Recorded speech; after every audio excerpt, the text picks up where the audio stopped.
नमस्कार।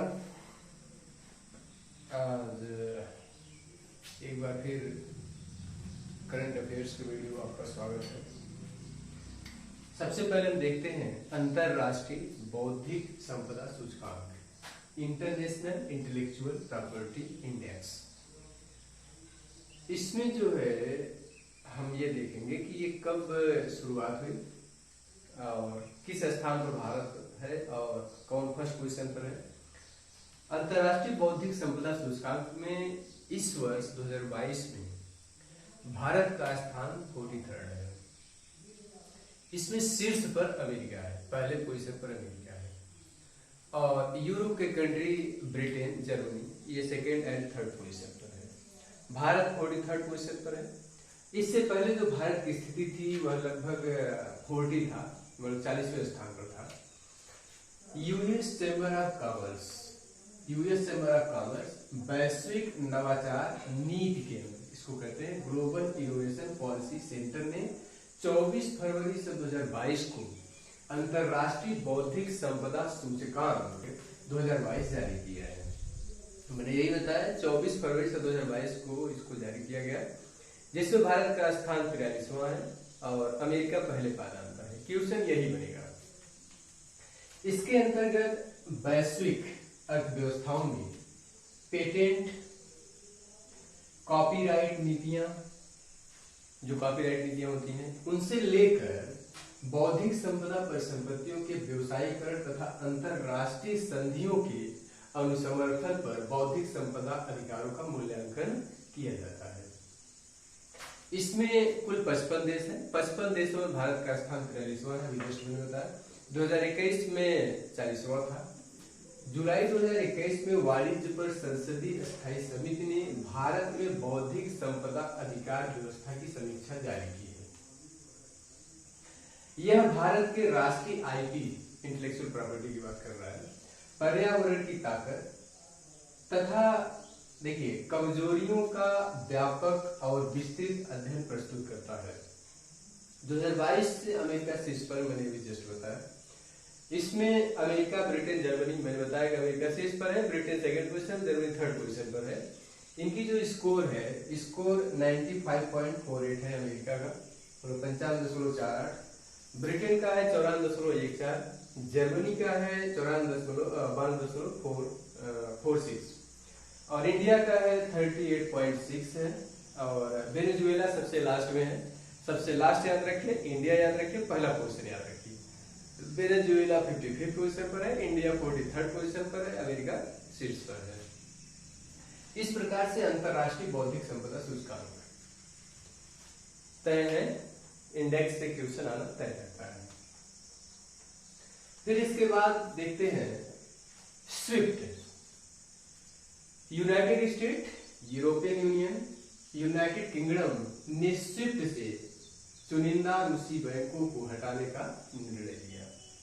देखिए, जैसा कि हम जानते हैं, रूस लगातार यूक्रेन पर हमला कर रहा है और यूक्रेन को पूर्ण रूप से लगभग बर्बाद कर दिया है, जिसके कारण इन देशों ने, मतलब यूरोप के देशों ने और अमेरिकन कंट्रीज ने और विशेषकर यूएसए ने इस पर प्रतिबंध लगाने का प्रयास किया है।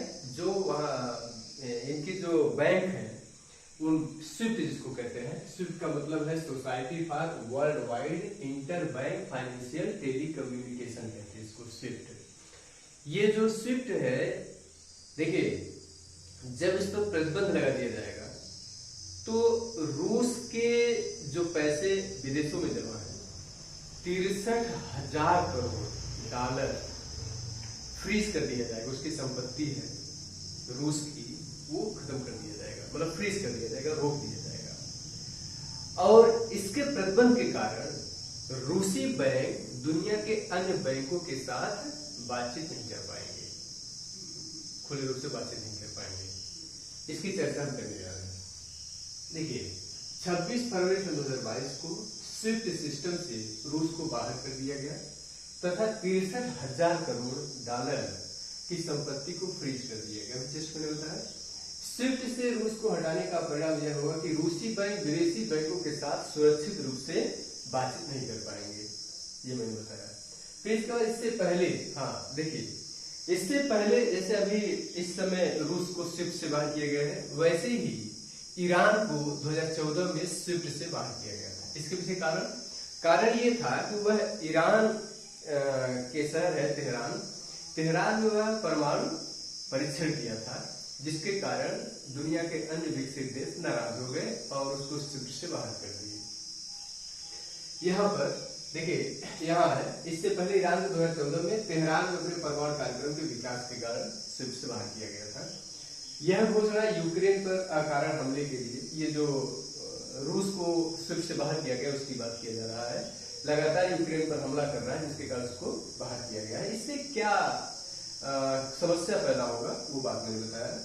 इस बयान के अलावा यूएसए तथा उसके सहयोगियों ने घोषणा की कि रूस के केंद्रीय बैंक को अपने अंतरराष्ट्रीय भंडार को उनके तरीके से प्रयोग करने से रोकने के लिए प्रतिबंधात्मक उपाय लागू करेंगे, जो उन पर लगाए गए प्रतिबंधों को कमजोर कर सकते हैं।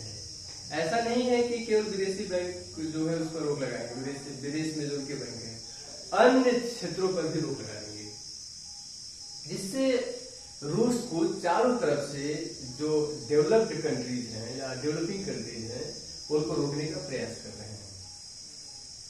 स्विफ्ट है क्या, वो देखते हैं। स्विफ्ट एक स्वतंत्र उद्यम है जो बेल्जियम में स्थित है। यह भारत सहित 200 से अधिक देशों और क्षेत्रों के लिए लगभग 11,000 बैंकों और वित्तीय संस्थानों के बीच एक आंतरिक संचार तंत्र के रूप में कार्य करता है। भारत इसमें शामिल है। स्विफ्ट यही है, देखिए यह एक स्वतंत्र उद्यम है, किसी के इस पर कोई डोमिनेंसी नहीं है, जो बेल्जियम में स्थित है। यह भारत सहित 200 से अधिक देशों और क्षेत्रों के लिए लगभग 11,000 बैंकों और वित्तीय संस्थानों के बीच एक आंतरिक संचार के रूप में कार्य करता है। ठीक, बैंक और वित्तीय संचार के रूप में काम करता है, एक बफर सिस्टम का कार्य करता है। ये दो बातें हो गई, रूस को स्विफ्ट से बाहर किया गया, अंतरराष्ट्रीय बौद्धिक संपदा सूचकांक। तीसरी बात हम इसी वीडियो में करने जा रहे हैं, वो है भ्रष्टाचार बोध सूचकांक। भ्रष्टाचार बोध सूचकांक, करप्शन परसेप्शन इंडेक्स, इसको सीपीआई कहते हैं, करप्शन परसेप्शन इंडेक्स। दोस्तों इसमें मैं बता दूं, भ्रष्टाचार बोध सूचकांक में इसमें जो रैंकिंग तय होती है और जो स्कोर होता है उल्टा संबंध होता है। जिसकी स्कोर जितनी अधिक होगी वहां पर उतना ही कम भ्रष्टाचार होगा। जिस देश का स्कोर जितना कम होगा वहां पर उतना अधिक भ्रष्टाचार होगा। 25 जनवरी सन 2022 को इस इंडेक्स को जारी किया गया। विभिन्न देशों में भ्रष्टाचार से संबंधित सीपीआई का मान 0 से 100 के बीच रहता है। किसी भी देश में सीपीआई का मान जितना कम होगा, मैंने जस्ट बताया, उसमें भ्रष्टाचार उतना ही अधिक होगा। जिसकी स्कोर जितनी अधिक होगी उसमें भ्रष्टाचार उतना ही कम होगा। सूचकांक का मान कम, देखिए ये है, जैसे उदाहरण तौर पर देखिए डेनमार्क है। डेनमार्क को 88वां स्कोर प्राप्त हुआ है, ये देखिए 88वां स्कोर, फर्स्ट पोजीशन पर है। फिनलैंड, न्यूजीलैंड, ये तीनों कंट्रीज को ये 88 स्कोर प्राप्त हुए हैं, तीनों फर्स्ट पोजीशन पर है। अगर हम दक्षिणी सूडान की बात करें, दक्षिणी सूडान सबसे भ्रष्ट है। यहां पर देखा जाता है कि यह 180वें पोजीशन पर है और इसका जो स्कोर है 11 सबसे कम है। दक्षिणी सूडान सबसे आसान क्षेत्र इसमें देखा गया है। सूचकांक का अधिक मान कम भ्रष्टाचार की स्थिति को दर्शाता है। देखिए यह विगत वर्षों से जारी किया जा रहा है, जिनमें रैंक का निर्धारण कम भ्रष्टाचार वाले देश की ओर होता है। देखिए इस प्रकार भ्रष्टाचार सर्वोच्च सूचकांक वाले देश को सर्वोच्च रैंक प्रदान किया जाता है। ये पूरा बात मैंने बता दिया है। देखिए समस्या ये है कि भारत का क्या पोजीशन है, ब्रिक्स देशों में भारत की स्थिति क्या है, इन सब बातों पर चर्चा करना अनिवार्य है। अगर हम भारत की बात करें तो भ्रष्टाचार बोध सूचकांक में हमारी जो इंडिया की स्थिति है वह 85th है, मतलब 50वें स्थान पर भारत। और भूटान और चीन हमसे अच्छी स्थिति में है। हमारी जो रैंकिंग है वह 85 है और हमको स्कोर जो प्राप्त हुआ है 40 स्कोर प्राप्त हुआ है। भूटान 68 स्कोर प्राप्त करने के साथ 25वें पायदान पर है और चीन 45वां स्कोर प्राप्त करने के साथ 66 पोजीशन पर है। दोस्तों ये अभी कहानी खत्म नहीं हुई भ्रष्टाचार बोध सूचकांक की, इसको पहले नोट कर लीजिएगा, फिर मैं बताता हूँ भ्रष्टाचार बोध सूचकांक में और क्या बातें हैं। उसमें हमारी मतलब ब्रिक्स देशों में हमारी क्या स्थिति है और साथ ही साथ भ्रष्टाचार बोध सूचकांक में 2-3 बातें और करेंगे।